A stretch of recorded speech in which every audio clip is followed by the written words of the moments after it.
The geography that is described in the Book of Mormon is shockingly similar to the geography of where Joseph Smith himself lived at the time. Okay, so she started that out with basically saying this is proof that the Book of Mormon is made up. Okay, the vernal Holly maps is proof of the book, which is potentially the worst criticism in the history of all criticism of all religions ever, is the vernal Holly maps. Do you have any thoughts why before I dive in? Go ahead. I'm not as well versed in this as other subjects, so take it away. Okay, so first and foremost,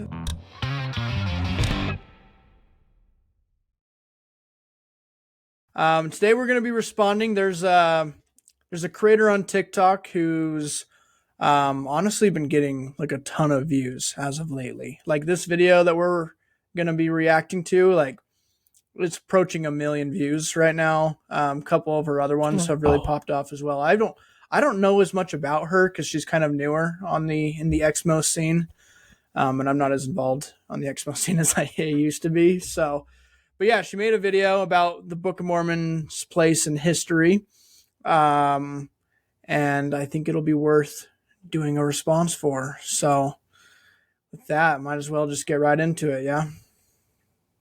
Let's do it. It always seems to be the most cringe videos on TikTok to get the most views. So we'll see what you got.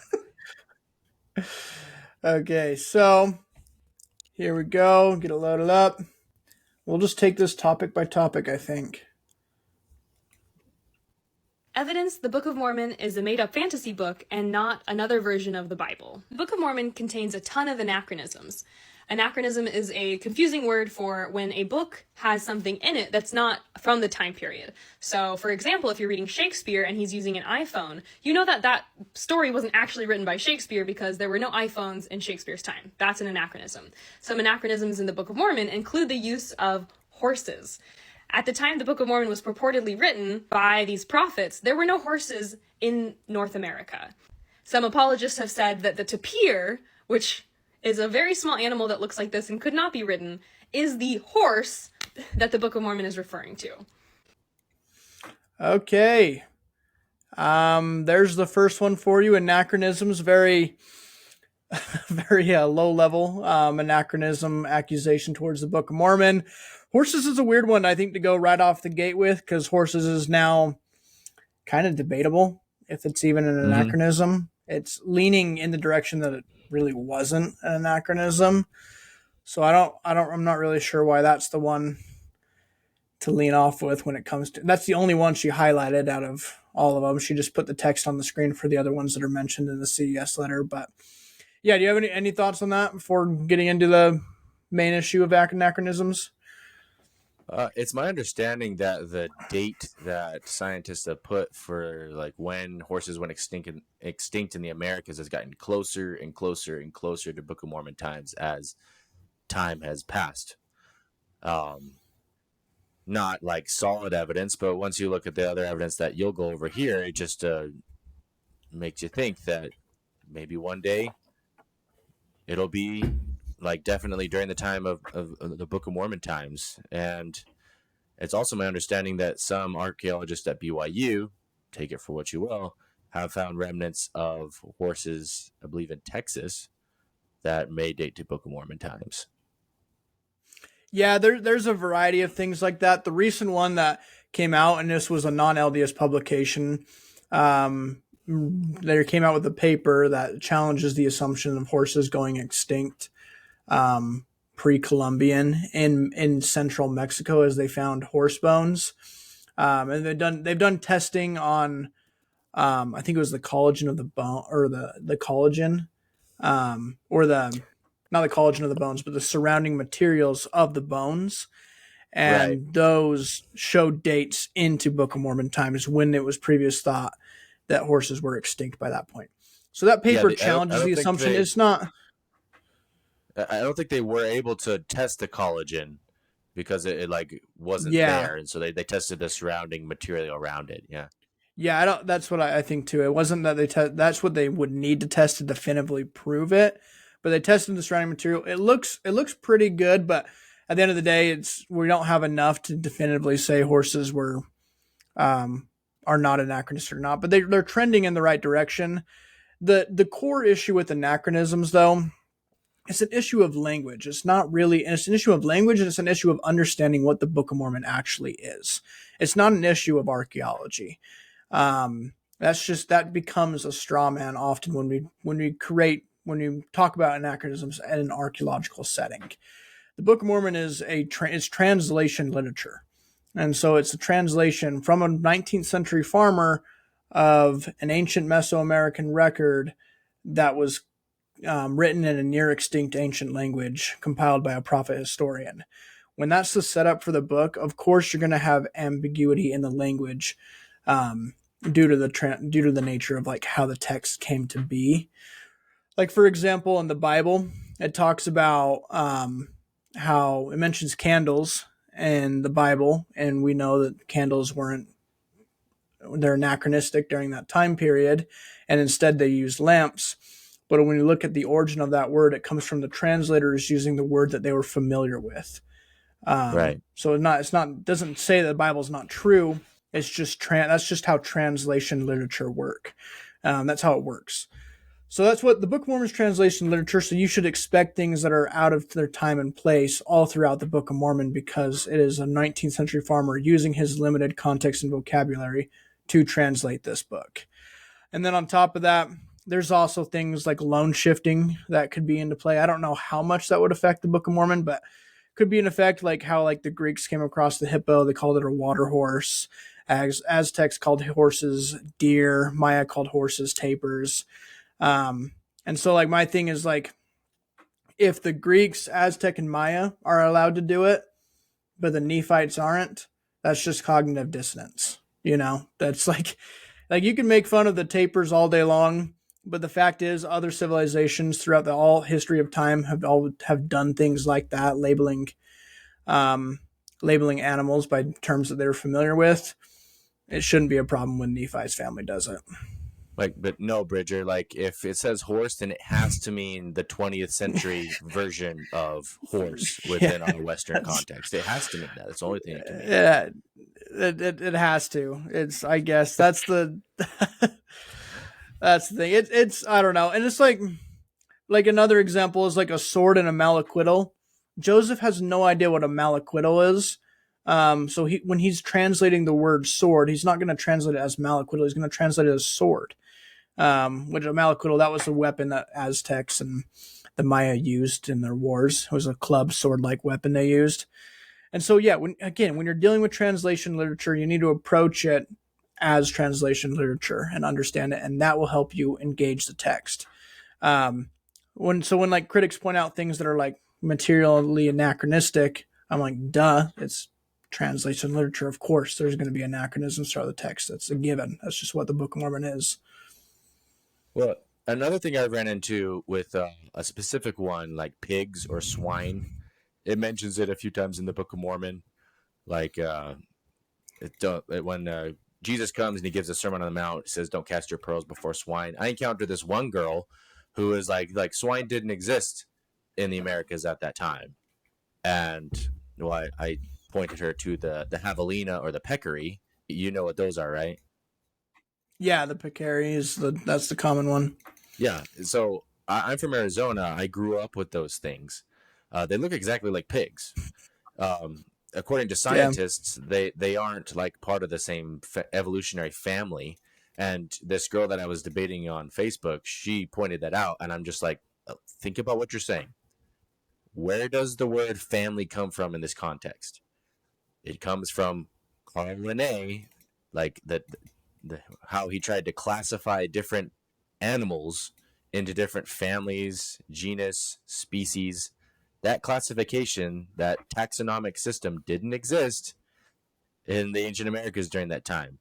So like basically ancient people, they would see animals that looked similar and just like if they were new to them, they would call them the name of the animal that they are familiar with. And javelina or peccary look a lot like pigs. Like growing up as a kid, that's just what I thought. They were just pigs, wild pigs.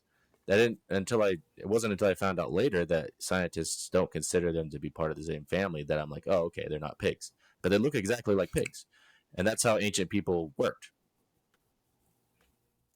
Yeah, I agree, and I think Joseph, whether it's Joseph or Nephi's family that's labeling it, if Joseph's just using a term that he's familiar with, or if Nephi's family is labeling it with something in their new language that they were used to in their old language, that neither one of those are an issue in the slightest. Since normal human behavior shouldn't be a problem when the Book of Mormon does it, but apparently the Book of Mormon is held to standards that no other text is held to by the academic community. So it's going to be frustrating, but I don't know. I also think sometimes we do a poor job when our discussions about anachronisms, because so many apologists just go right to like, well, look, we're like 70, 80, 90% of anachronisms that the Book of Mormon has been accused of over time have been discovered. That means we're going to discover the rest. No, it doesn't. We're probably not going to discover goats. It's not going to happen. We're not going to discover wheat. It's probably not going to, of course, you need to approach anachronisms in a way that doesn't just shoot ourselves in the foot, and that is approaching it in a real world scenario as translation literature. That, of course, there's going to be words that get jumbled in there that look out of time and place because it's a translation text. So those are my thoughts on anachronisms. I don't know if you have any last thoughts. Well, the critics often hold LDS theology and the Book of Mormon to the same fundamentalistic standard that they had when they were members. And one thing that Julie Hanks told you when you talked to her on your Talkin' Doctrine podcast was that when they leave the church, they don't allow active members to hold to nuanced views that they themselves didn't allow themselves to do when they were members. And so I think that's the context here, is like this in the Book of Mormon can only mean one thing, and we're going to hold it to that standard and nothing else. And we don't allow for any type of nuanced explanation. Yeah, I 100% agree with that. The amount of times people accuse me of Bridger Mormonism, whatever the freak that means. Yeah. Like it's Mormonism is not, there's no definition. It's not like everyone's Mormonism is different. Mine and your Mormonisms are probably almost completely different in a lot of ways, and probably really similar in a lot of ways. Same with practically me and every other informed apologist or member of the church. We're all going to be a little different. It's just, yeah, it's obnoxious when they say that you have to hold the same assumptions that they held about the theology or about the scriptural text. But their version of Mormonism is the true Mormonism, and our version is just something that we've created in our heads to make us feel better. It's our version is just mental gymnastics so we can stay in the church because the church benefits us. Apparently, that's what our version of Mormonism is. Apparently, yeah. So we get to let her continue here. See what we got next. Okay. There was no such thing as DNA testing when the Mormon Church first wrote the introduction to the Book of Mormon. You can see they said that they, speaking of the people in the Book of Mormon, were the principal ancestors of the Native Americans. So the story of the Book of Mormon is that people from the Middle East came to America. So they said, hey, the ancestors of the American Indians is actually Middle Eastern people. However, after DNA testing came out and they excitedly went to go do DNA testing for Native Americans, they unfortunately discovered that the ancestors of the American Indians are from Asia. And so they changed the introduction to the Book of Mormon after this DNA testing to say, big change, seems subtle, they're among the ancestors of the American Indians, because they could no longer honestly say that the American Indians came from Middle Eastern people. Okay, DNA. That's a popular one. A lot of people love to hit on DNA. Yep. Touching on the introduction first. So, are you familiar with the book, like the context behind the change of the introduction to the Book of Mormon? Yeah, I am. So, yeah, I believe it was written by McConkie or someone like McConkie, right? Mm-hmm. And as Daniel Peterson has explained on, I believe it was, it was in his talk in the CES letter, that there were people who objected to that wording, the principal ancestors, but they were overruled by a leader in the church, whoever it was. But changing them changing from the principle to among the ancestor. It's not, the introduction of the Book of Mormon was never a part of the inspired text. I think most people should know that, but some people don't. Was never part of the original inspired text. It was just something that church leaders have added on to help people understand the Book of Mormon when they're about to read it. And changing it from principle to among is completely in the church's jurisdiction and even responsibility to do, if that actually better reflects modern scholarship and science. So I think the change was a great thing after DNA testing came out. Like, oh, we made a poor assumption. Let's adjust that, because, the text doesn't actually make claims that we were making in the introduction. You have any thoughts? Yeah, well, critics often complain that the church doesn't change with the times when they need to, but when they do, they're just like, haha, you're changing with the times. That means you guys like aren't legit. You're not inspired. Like, it's just no matter what you do, they're going to try and find a way to pin you. If you change, then that means you're not inspired. If you don't change, that means that you're not like willing to adjust your hypothesis, and therefore you shouldn't be taken seriously. Like, there's no way to win with these people. That I have noticed that as a trend is it does feel like the church makes an adjustment on a policy, and it's all, the prophets are never inspired. Nothing's good in the first place. They don't make a change, and they're hateful and evil. It's just, there's no winning a lot of times. But I think the change in the Book of Mormon introduction specifically is a non-issue. It's not a part of the translated text. It was written by church leaders. It was up for debate in the first place. Science came out. They were like, oh, we probably made some poor assumptions, and they adjusted it to among, which is fully in their jurisdiction responsibility to do. Yeah. To the main issue with DNA is, it's true. DNA evidence indicates that native people across the Americas, predominantly, the vast majority come from Asia and not from the Middle East. So at face value, that presents a challenge for the Book of Mormon, but it's important to approach it, what the claims of the Book of Mormon, what is it actually making? And if we analyze the story of the Book of Mormon, it's saying that Lehi's group, probably 20-ish people, came over to a continent, as we look at history, came over to a continent that was filled with millions of people, mixed in with those people, started to mix with those people, then killed each other, then were subject to cataclysmic natural disasters, all the way up to where nearly the entire, over 1,000 years, all the way up to where nearly the entire population was killed off due to disease and genocide by the Spanish colonizers. On top of that, the Lamanites hunted every single Nephite that they could and tried to wipe out all of their bloodlines. So, and then you add on top of that with the field of genetic testing, only a small percentage of genetic signatures survive every few hundred years before all of those outside factors affect it.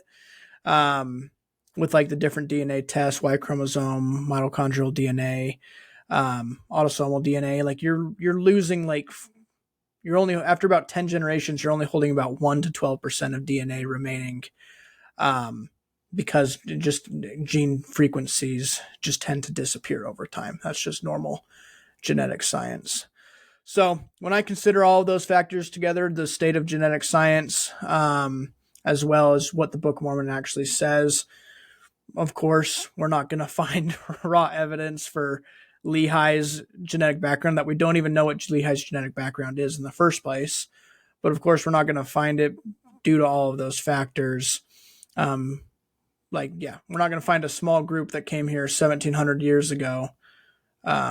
Actually, even longer, 2,700 years ago. We're not going to find it, just a small group that came over to the Americas. So I don't know. What do you think? Well, to give an example from my own life of some, like in a much shorter span of time. So I have ancestry from British Isles, Denmark, and Germany.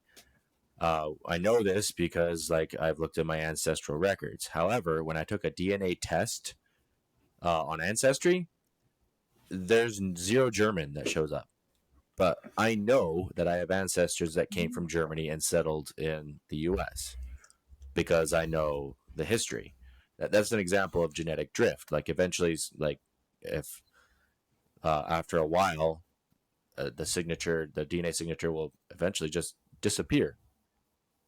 Another example is my wife is from Honduras, and so my son is half Honduran. If you take a DNA test now, it would show up that he has DNA from Central America. However, if he were to say marry someone who was of purely Northern European descent, and then his descendants were to continue to do that, marry someone of Northern European descent, eventually the Native American and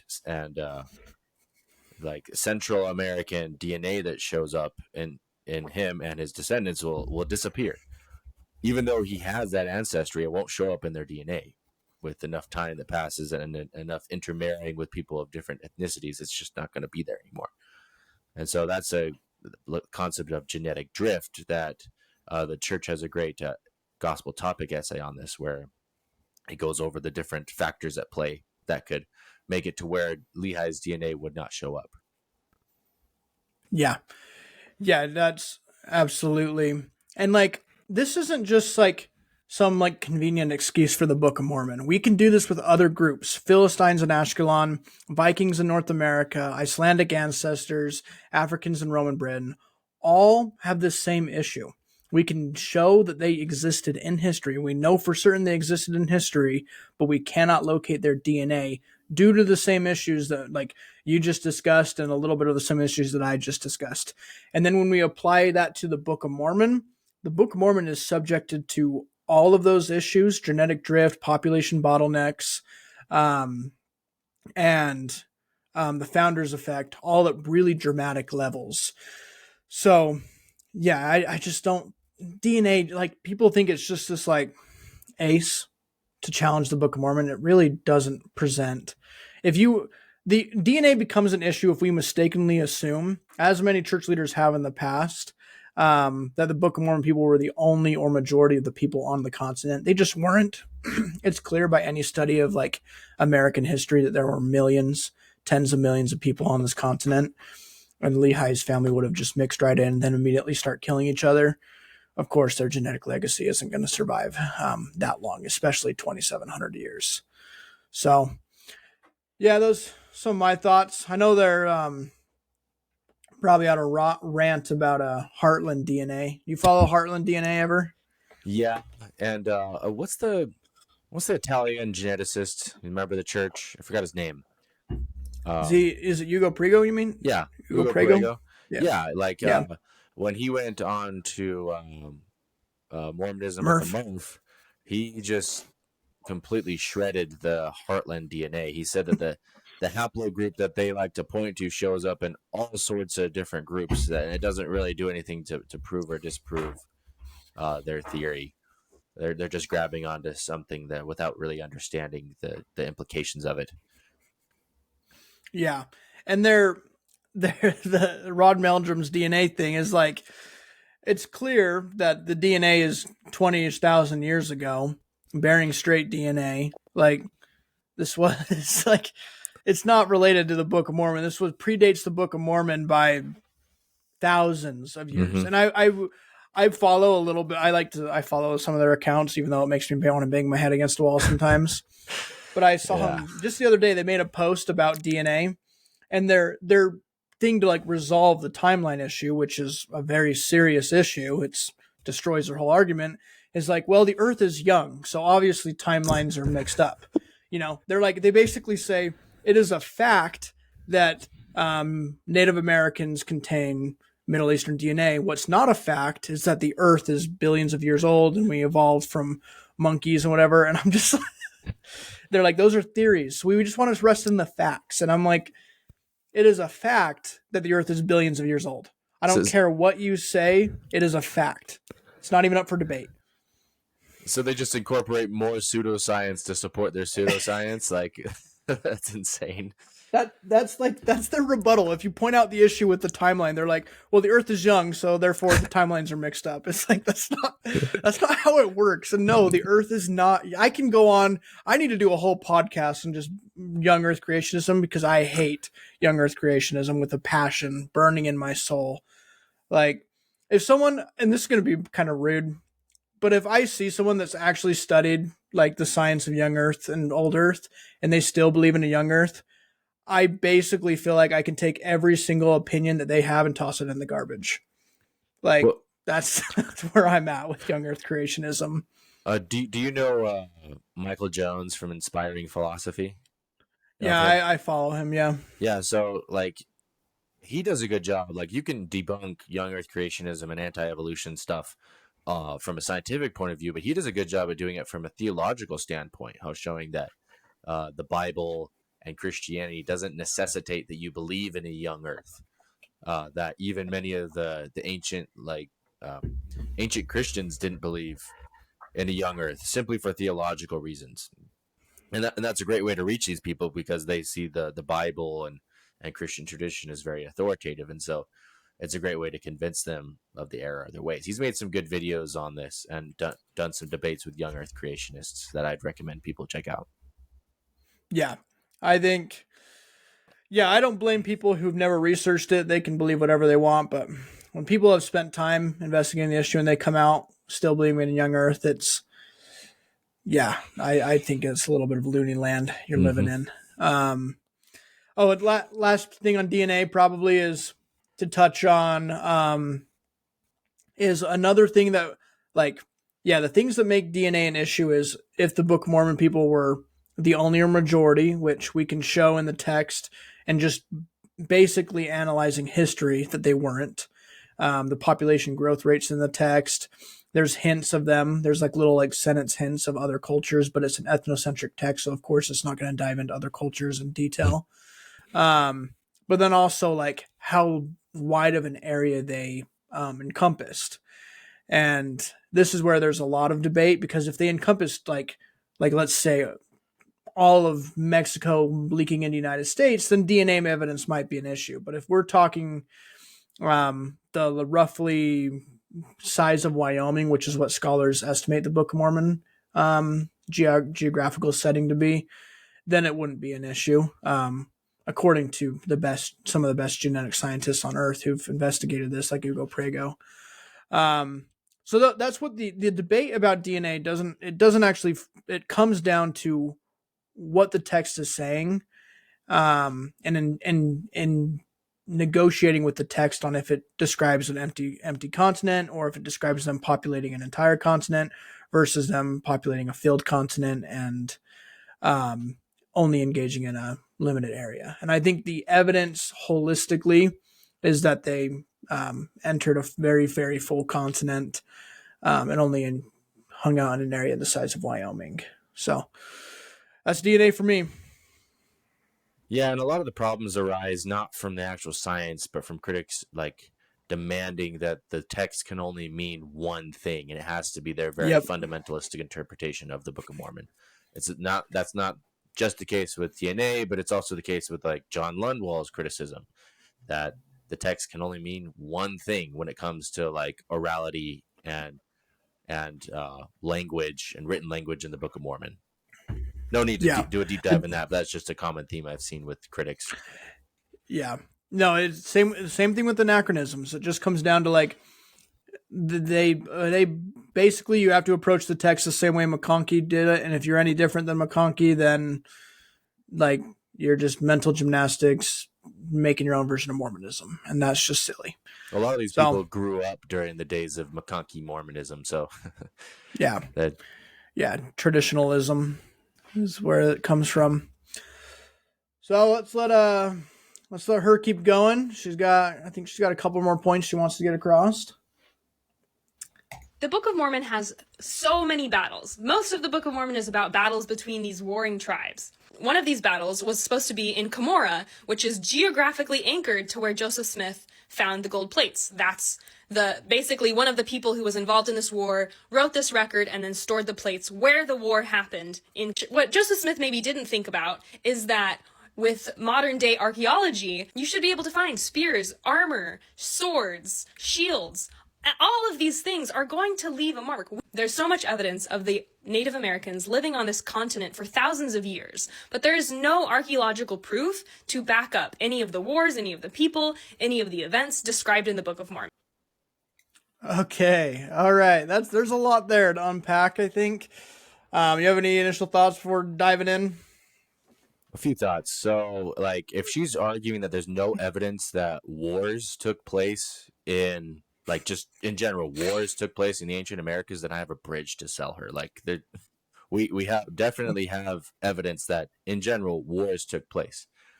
Second, there are all sorts of wars that took place in like Asia and Europe that we know took place because of the historical record, but there is zero archaeological evidence that they took place at all.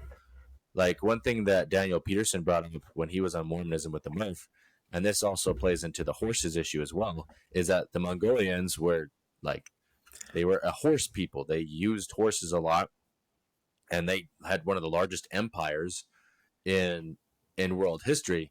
But we have not been able to find, to my knowledge, a single horse associated with those battles.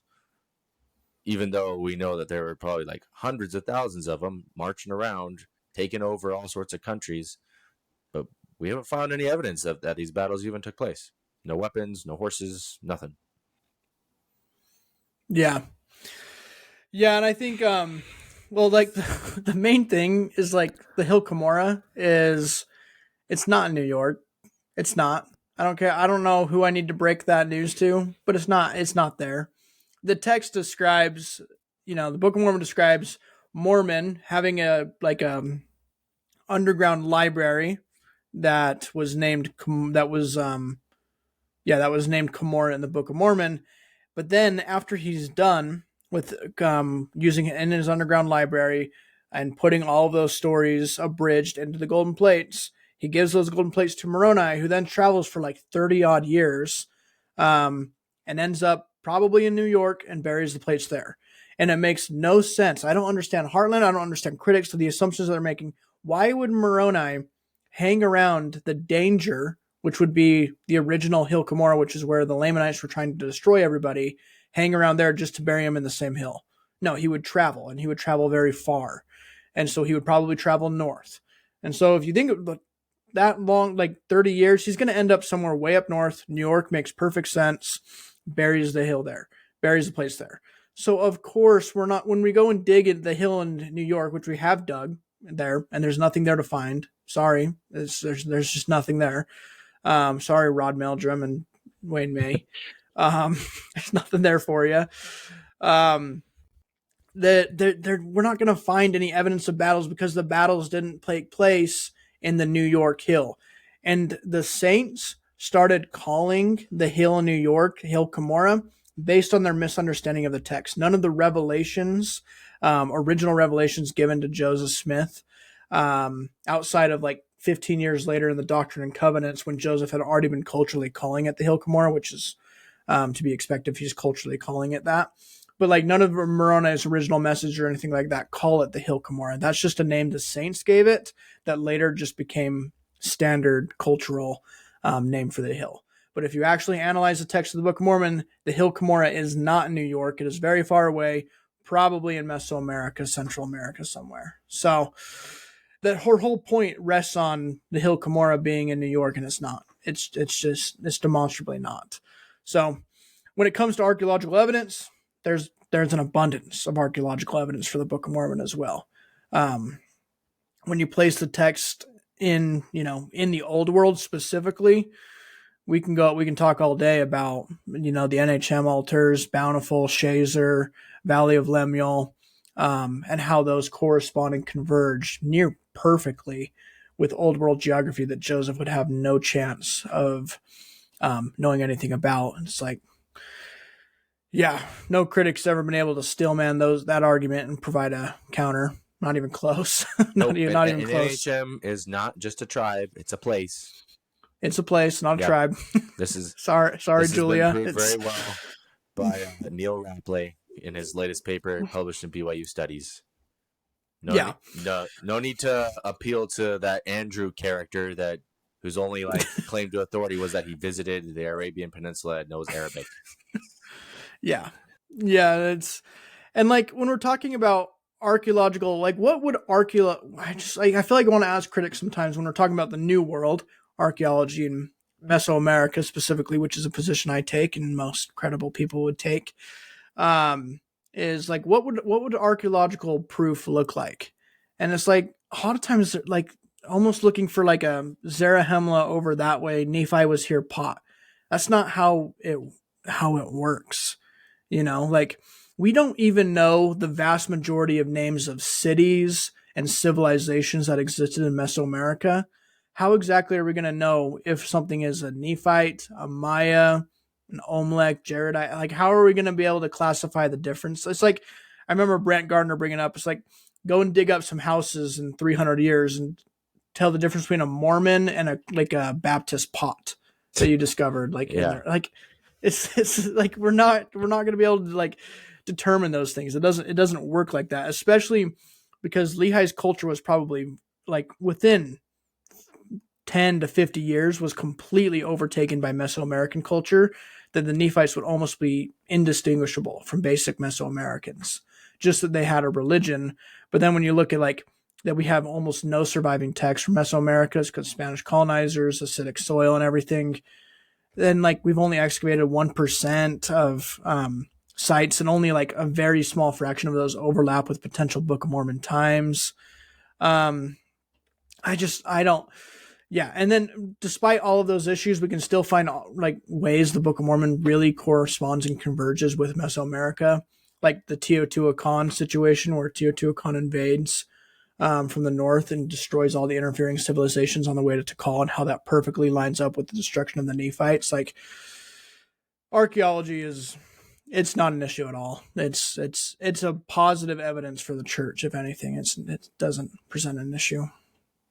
Well, and the thing about like people wanting to find Zarahemla inscription on like a rock or something, like even when it comes to the names that we call the ancient civilizations, like the Aztecs, the Maya, the Inca, that's not what they called themselves. That's the name that the Spanish gave them. And so even with civilizations that the Europeans came into contact with, we're not quite sure even what they called themselves or how they viewed themselves. That's just what the names the Spanish gave them. Like the Aztecs weren't even one civilization; they were an alliance of 3 different civilizations. And so, just the demands that critics have for evidence, like it's just ridiculous. There's enough circumstantial evidence that gives credibility to the faith that I have, and I'm not irrational for thinking that way. Yeah, no, I totally agree, and I think.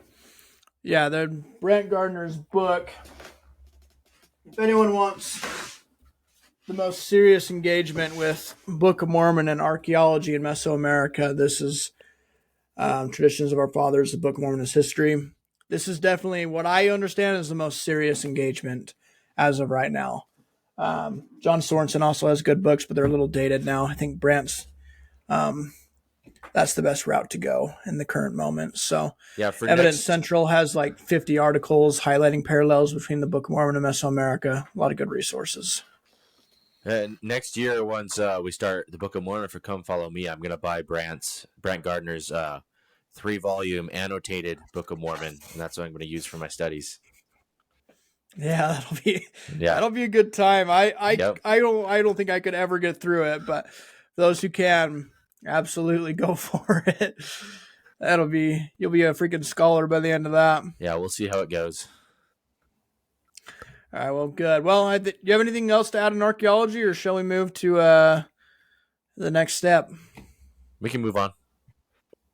All right, let me share away. This, I know it's coming.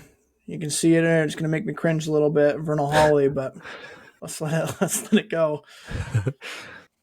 This map from the CES letter shows another piece of proof that the Book of Mormon is a made-up book. When you read the Book of Mormon, he describes a lot of geography of this ancient land where apparently Jesus visited. The geography that is described in the Book of Mormon is shockingly similar to the geography of where Joseph Smith himself lived at the time.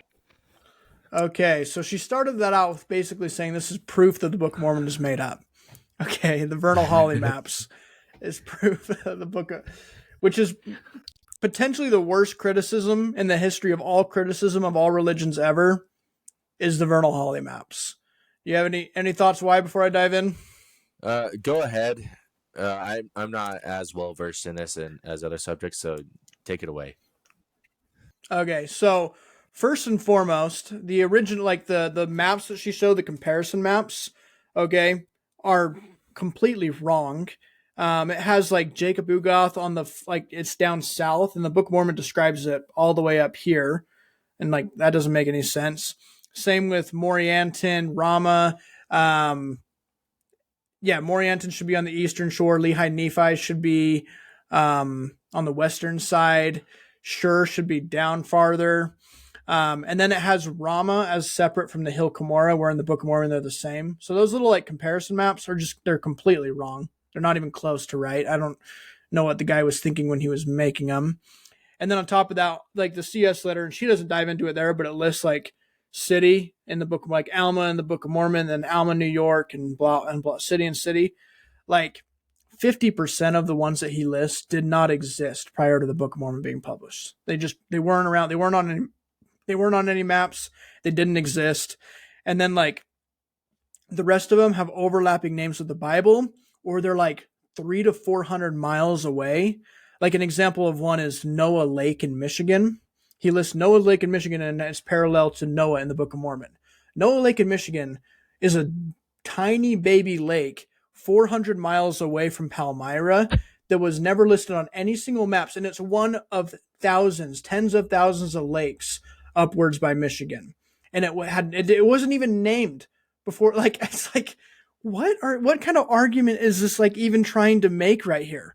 Like, it's the most laughably absurd argument that has ever been put forth towards trying to challenge the church, and people run with it without any like they don't even analyze it critically at all. It's incredibly frustrating. Yeah, they accuse us of parallelomania. Yeah. Yeah, it's the perfect example of parallel mania. The vernal Holly maps. It's been dealt with for many, many decades now, but for whatever reason, critics, they feel like it's got like Jeremy even put it in like on a Reddit thread that he wanted to remove it from the CES letter because it just wasn't strong evidence. But after getting some feedback that other people felt like it like helped break their shelf, he kept it in there, despite it being just laughably stupid. And so it's like it's just a pathetic argument. It's only there for shock value and nothing else. Anyone who promotes it, it's clear that they have not engaged with any sort of depth or critical thought with the arguments that they're making. Those are my harsh thoughts, but it is what it is. They're true thoughts. Yeah. Yeah, it's crazy. You have any thoughts on the vernal Holly maps before we keep moving? No, we should be good. Okay. Yeah, I actually just finished filming and editing my video for my CES letter, my next video, and it's on this one. So I'll release that probably around when this one comes out. So it's dealt with pretty thoroughly there. Let's let her keep going here. Joseph Smith also had access to the 1796 version of the King James Bible.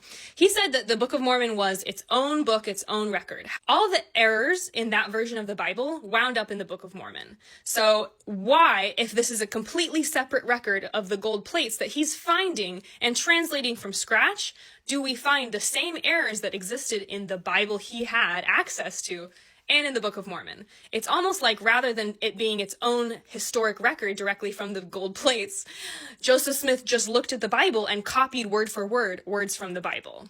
Also, when you compare the original writings of Joseph Smith against the modern Book of Mormon that the missionaries would give you, there are apparently 100,000 changes. So for the most correct book on earth, the Mormon Church has certainly made a lot of changes. And for the people who keep saying, why are you so obsessed with the Mormon Church? I offer this. If we have the truth, it cannot be harmed by investigation. If we have not the truth, it ought to be harmed. There is no evidence that the Book of Mormon is a legitimate historic record, and I believe that it ought to be harmed and dismantled and destroyed. Okay. So she gets transparent there about the resources that she's using, the CES letter, and she makes some claims. Let's touch on King James Version first. First of all, I don't know if she mentions unique, but the Book of Mormon doesn't have unique errors to the 1769 King James Bible. All of the alleged errors can be found in other biblical translations, and it's up for debate if they're even errors. But at the end of the day, none of the errors actually change the theology or present a challenge, even if they found their way into the Book of Mormon. You have any thoughts before getting into the core issue there? Well, she talks about like the 100,000 changes. A lot of them most of them, vast majority are superficial changes in grammar and punctuation. When critics make these type of accusations, it seems like they're coming with a presupposition that revelation, or the way that God gave this to Joseph, was that God basically used Joseph as a sock puppet, and that just basically took over his body and told him what to write, told him what to say, and that's the way it should be, at least. And that because there is evidence that the original product wasn't perfect and needed some changes, and that's evidence that it wasn't inspired. That's a theological issue, and it doesn't seem like critics are willing to explore that in depth. They just want to point out facts and expect that to hurt your testimony. But we're not Protestants. We don't believe in sola scriptura. We don't believe in inerrancy. We don't believe in scriptural infallibility. We don't believe that it needs to be inerrant in order for it to be scripture. And so her criticism would be better directed at Protestants who think that the Bible should be inerrant, but it's no problem for us theologically. Yeah. And I'll touch on the 100,000 changes, then KJV next, but because they connect. The 100,000 changes, okay, which is when we're talking the number 100,000, that means commas and periods. Yeah. And changing the spelling so the word is correct because the spelling wasn't right in the manuscript a ton of the time because they were rapidly they're dictating it. Okay, so we're not talking they're going in and changing a paragraph. No, every single paragraph, sentence, theological thing, every single thing in the Book of Mormon is the exact same as it was in the manuscript as it is today. It's the exact same story, exact same paragraphs, everything. The only thing that are changes is very small words the biggest changes was adding son of before God, which we can touch on in another podcast because she doesn't dive into that here. And then, literally adding commas, periods, and adding of and an, and just updating the grammar on it. And all this does is it shows us that, go ahead. Well, I think when it comes to "and it came to pass," the original Book of Mormon had a lot more of those than the current one, the phrase "and it came to pass," which is actually evidence for the Book of Mormon, because that is a common phrase used in ancient Semitic languages, because they had no capital letters, no paragraphs, no way that we use to indicate that, okay, we're moving on with the story. And so they use the phrase "and it came to pass" in order to do that.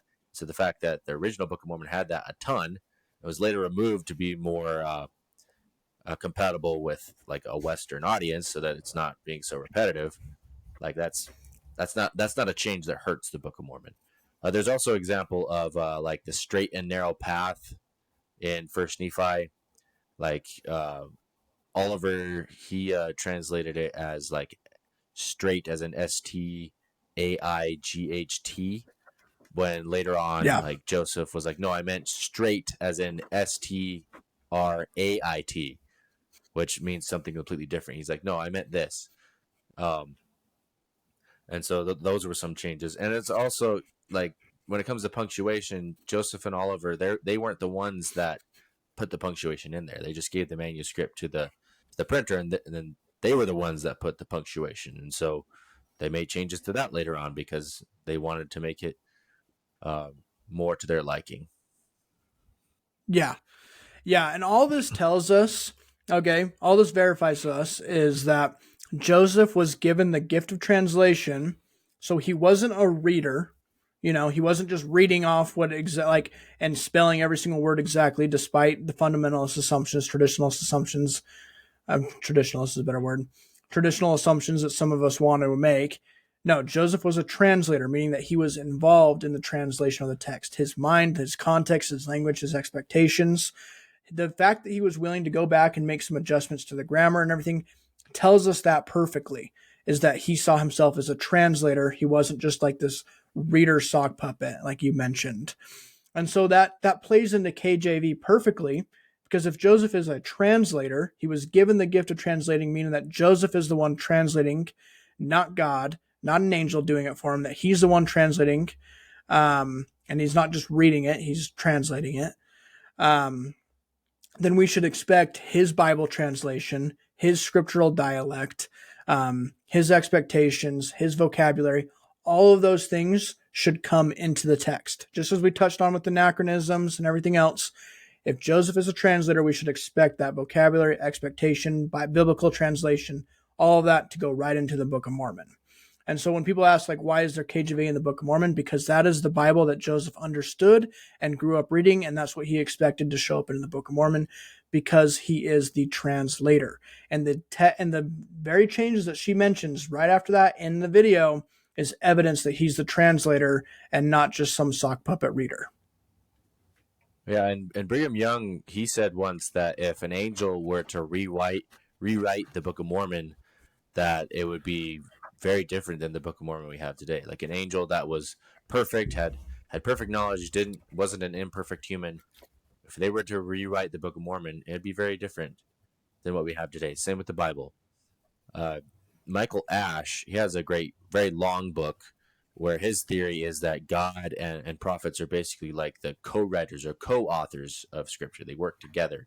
And so naturally there's going to be some inspiration from God in Scripture, but it's also going to incorporate the cultural context and the whatever is going on within the cognition of the prophet who's writing the Scripture. Yeah. If you or I or anyone else, decade to decade, culture to culture, person to person, if we translated the Book of Mormon in the same way that Joseph did, by getting the gift of translation, all the, like, the stories, the theology, the language dialect, or all the stories and theology, that would be the same, but the language dialect and the words used are going to differ person to person, culture to culture, and decade to decade, because that's just how translation works. And all the evidence I have seen points to exactly that Joseph was a translator. He was given the gift of translation. Now, some critics might object to this and be like, well, the words appearing on the rock being spelled out. It seems pretty clear from the manuscript that that's talking about names, as we can see that, like, Oliver would cross out and readjust the names as Joseph would correct him during the manuscript. And so, and I think the study of names and how they connect to the Book of Mormon and how they're the ancient elements of names is actually really cool, and really cool evidence a part of that. But when people bring up that quote, that's likely referencing names. It's clear holistically that Joseph was willing to go back and adjust things, and that's because he saw himself as a translator and not a reader. Yeah, and that makes sense because you have words like Shium and Neas, which are referencing some type of grain in the Book of Mosiah, where we have no clue. Like, there's no English equivalent to those, and so he just when he was translating it, he just wrote down the name as it was, and it's likely referring to some type of grain, and it does correlate with like a word for grain in like Egyptian or Akkadian. I think Shium does. But yeah, I would agree that it's referring to names, but not to every single word within the Book of Mormon. Yeah. And then, she finishes up by kind of making kind of a bigoted and like really heavy anti-Mormon claim that, like, the Book of Mormon should be harmed, essentially burned and tossed away and thrown away. And I think it's a little silly because, the arguments that she put forth in this video, it's clear that she didn't care to provide any depth. She just is reciting the CES letter without even understanding the arguments that Jeremy was making. She was just reciting the CES letter without any sort of depth or awareness at all, as shown by her willingness to promote the Vernal Holly maps as like proof that the Book of Mormon isn't true, which is just laughable. So that happens too often. People will make really heavy and like kind of bigoted claims, anti-Mormon claims against our church with profound ignorance on the argument. Like that bigotry is built on profound ignorance about the evidence that they're pushing the church isn't true. So it's frustrating, but a million people walk away from that, thinking it's credible and valid when it's reality. It's profoundly ignorant. Yeah. There's better arguments out there that I take more seriously, but this isn't one of them. I get frustrated sometimes because I want critics to be at their best. Like, if I wanted to make a video about the Book of Mormon not being historical, I could make a dang good video on why the Book of Mormon isn't historical. And I would not be using any of the arguments that she used in this video, not a single one of them. It would be about Deutero, Isaiah. It would be about, just biblical anachronisms of the Book of Mormon. It would be a variety of other issues related to it. Like, I could make a dang good video, and it's just sad because like so many critics just keep relying on just silly Vernal Holly DNA stuff that's just not an issue. And it's unfortunate. I don't get it. I don't get it at all. Yeah, Deutero, Isaiah, and also the long ending of Mark that shows up in the very end of the Book of Mormon, not like the entire Book of Mormon, the actual Book of Mormon within the Book of Mormon. Although there have been some 5 books of Moses. Yeah, 5 books of Moses, stuff like that. Treating the stories in the books of Moses as literal historical. There's some good arguments out there, but yeah, she didn't present any of them. No, not a single one of them. It is what it is, man. That's what, as members of the church, I think could do, not just me and you, but people. I think people need to start like being aware of some of these arguments and standing up, because it's not hard. These are not hard arguments to challenge. No. They're very shallow. They're very easy, low hanging fruit. It's easy to respond to. So, yeah. Any last thoughts on the historical Book of Mormon before we finish up? I have some comments on her attitude at the very end of the video she made. Like, I get that when someone devotes their life to a religion and then they come to the realization, at least in their minds, that it wasn't true, that there can be feelings of betrayal and anger towards the church. But what I don't understand is when they start thinking that because of this, the church is a fundamentally evil and harmful institution. Like, if you look at the social science literature, which is what my specialty is, the church isn't harmful. It does a lot of good. It creates upstanding citizens. It's a net positive for society. And at the very worst, it is a good organization that creates good people that believes in some silly things that you think aren't true. That's not good enough reason to devote all your time and energy on TikTok trying to tear it down. Like, just get over yourself. Leave us alone. Let us believe our stuff, and we'll let you believe yours. Yeah. I think I'm with you most of the way there. And if you are gonna devote your time to challenging the truth claims of the church, do a better job. Mm-hmm. Actually still man the arguments, provide arguments that are strong, not just this silly nonsense crap that's been dealt with for decades. Get informed, make a good argument. It's frustrating, but I guess that's what TikTok is. the silliest and of videos are the ones that get the most traction, and it is what it is. Yep. Just gotta keep rolling with it. Well, good. Well, I believe the Book of Mormon is historical. I believe the Book of Mormon is a Mesoamerican record, and I think the evidence strongly points in the direction of the Book of Mormon being a historical record. And so if you don't have anything else to add, I think we'll just finish up right there. Amen. I believe it's historical as well. Beautiful. All right. Thanks for watching, and I hope everyone has a great rest of their day.